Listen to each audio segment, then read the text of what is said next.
খুব কম। মানে শিক্ষার জন্য তুই কেন এটা করলি না, এটার জন্য কেউ কাউকে মারতে যায় না, সো ওইটা হয় না। কিন্তু ইলেকশনটা যদি নেগেটিভ ক্যাম্পেইনের উপরে হয়, যে যদি বলা হয় যে আমি না আসলে দেশ ধ্বংস হয়ে যাবে, বা আমার বদলে যদি ও আসে তাহলে ও কিন্তু হচ্ছে গিয়ে দেশের 12টা বাজিয়ে দিবে, ক্যাটাগরাইজ করি। যেমন একটা ক্যাম্পেইন হতে পারে হচ্ছে আমরা যেটাকে কাইন্ড অফ পজিটিভ ক্যাম্পেইনিং বা ইস্যু বেসড ক্যাম্পেইনিং বলেছি। সেখানে ক্যাম্পেইনিংয়ের ব্যাপারটা হচ্ছে এরকম যে আমি ক্ষমতায় আসলে আমি দেশের মানুষের জন্য এই কাজগুলো করব, ঠিক আছে। এবং আরেকটা দলও সেটাকে কাউন্টার দেয় হচ্ছে যে না আমরা এই করব। সো ভোটারের একটা অপশন থাকে বা চয়েস থাকে যে এই দুটোর মধ্যে কোনটা ভালো। বা ব্যাপারটা এরকম হতে পারে যে পুরো একটা নির্বাচনই হচ্ছে ধরেন জলবায়ু পরিবর্তন নিয়ে, বা জলবায়ু পরিবর্তন কে কত ভালোভাবে করতে হবে, বা এডুকেশন নিয়ে বা এমপ্লয়মেন্ট নিয়ে। এগুলো হচ্ছে আমরা যেটাকে পজিটিভ ক্যাম্পেইন বা ইস্যু বেসড ক্যাম্পেইন বলি, যে আপনি মোরলেস হচ্ছে ইস্যু নিয়ে করেন। There is another type of campaign যেটাকে আমরা বলি হচ্ছে নেগেটিভ ক্যাম্পেইন। নেগেটিভ ক্যাম্পেইন নর্মেটিভলি যে খারাপ অর্থ সেই অর্থে না। নেগেটিভ ক্যাম্পেইন হচ্ছে যে আপনি ক্যাম্পেইন করছেন যে আপনার চেয়ে আপনার বিপরীতে যে দল আছে সেটা কতখানি অযোগ্য, কতখানি খারাপ, সেইটার উপরে জোর দিয়ে। এইটা একটা লেজিটিমেট স্ট্র্যাটেজি। এটা যে খুব অন্যায় স্ট্র্যাটেজি তা না। অনেক সময় তুলনামূলক একটা প্রচারণা। হ্যাঁ, দুটোই তুলনামূলক, কিন্তু একটাই হচ্ছে তুলনা হচ্ছে যে আমার এই প্রস্তাব আছে, আপনার এই প্রস্তাব আছে, তো আপনি ভোটারকে যাচাই করতে দিচ্ছেন যে কোনটা ভালো।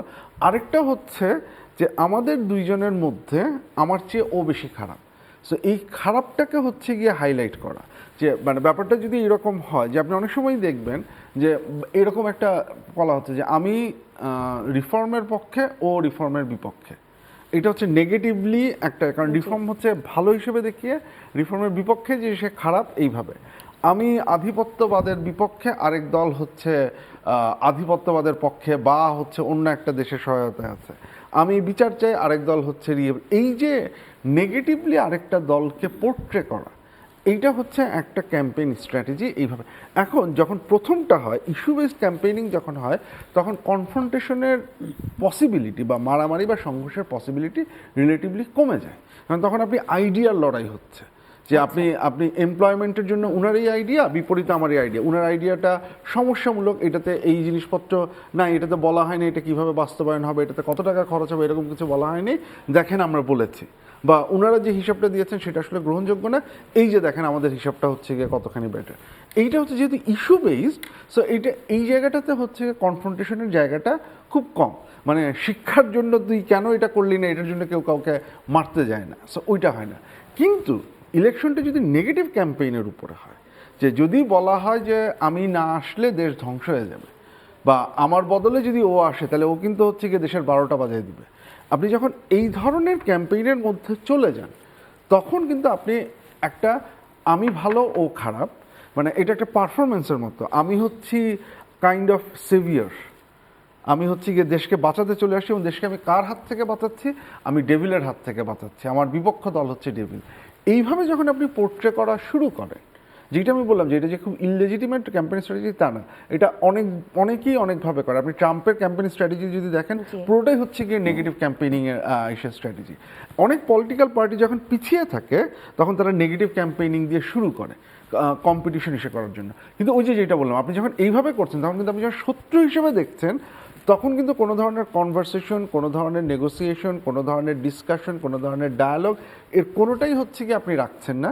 আপনি হচ্ছে গিয়ে তখন সরাসরি সংঘর্ষকে ইনভাইট করছেন। এখন ব্যাপারটা হচ্ছে আপনি যদি দেখেন বাংলাদেশে এখন আপনি দুই ধরনেরই দেখবেন। আপনি কিছুদিন আগে জামাত একটা পলিসি সামিট করলো, এর আগে আমরা দেখেছি হচ্ছে বিএনপির বেশ কিছু স্পেসিফিক পরিকল্পনা আছে, হেলথ কার্ড, ফ্যামিলি কার্ড, তাদের 31 দফা আছে। আমরা এরপরে ম্যানিফেস্টো দেখব। এখন নির্বাচনী প্রচারণাটা যদি এই ম্যানিফেস্টো কেন্দ্রিক হয়, দেশের জন্য কার কী প্ল্যান, কোনটার গ্রহণযোগ্যতা বেশি, সেই বিষয়ে যদি হয়, তাহলে আপনি যে কনফ্লিক্টের কথা বললেন সেটার পসিবিলিটি কমে যাবে। অন দি আদার হ্যান্ড, আমাদের দুজনের মধ্যে পার্থক্যটা ঠিক কোন জায়গায় এবং কেন আমি ভালো আর ও খারাপ, ক্যাম্পেইনটা যদি ওই দিকে চলে যায়, সেটা কেন্দ্রে হোক, কারণ কেন্দ্রেও যদি সেটার উপরে ফোকাস করা হয় তাহলে আপনি প্রান্তে তার একটা ইম্প্যাক্ট পড়বে। কারণ প্রান্তেও হচ্ছে কি তখন লোকাল ইস্যু করার চাইতে, কারণ লোকাল ইস্যুগুলো তো অনেক বেশি টেকনিক্যাল।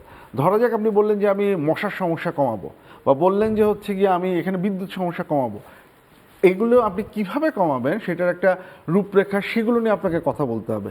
এইটার চাইতে কিন্তু হচ্ছে কি অমুক কিন্তু খুব খারাপ, সে আসলে কিন্তু হচ্ছে কি আপনার অবস্থা 12টা বাজিয়ে দিবে, এই ক্যাম্পেইন কিন্তু রিলেটিভলি ইজিয়ার। সো আপনি যখন ওই ইজিয়ার পাথ ধরে যাবেন তখন আপনি ওই কনফ্রন্টেশনটাকে হচ্ছে কি ইনভাইট করবেন। তাহলে- সো এখনো আমরা ঠিক জানি না যে আমাদের প্রথম দিন একটু তো আমরা মাত্র পার করলাম। আমাদের একটু সামনে দেখতে হবে যে যারা ক্যাম্পেইনটা করছেন তারা আসলে কোন মেসেজটাকে গ্রহণ করেন। যদি ওনারা এই নেগেটিভ ক্যাম্পেইনিংটাকে করেন তাহলে আমার আশঙ্কা হচ্ছে যে তাহলে সেই ক্ষেত্রে কনফ্রন্টেশনের পসিবিলিটি অর্থাৎ হচ্ছে গিয়ে আমরা বাড়তে থাকবে। ধরনটা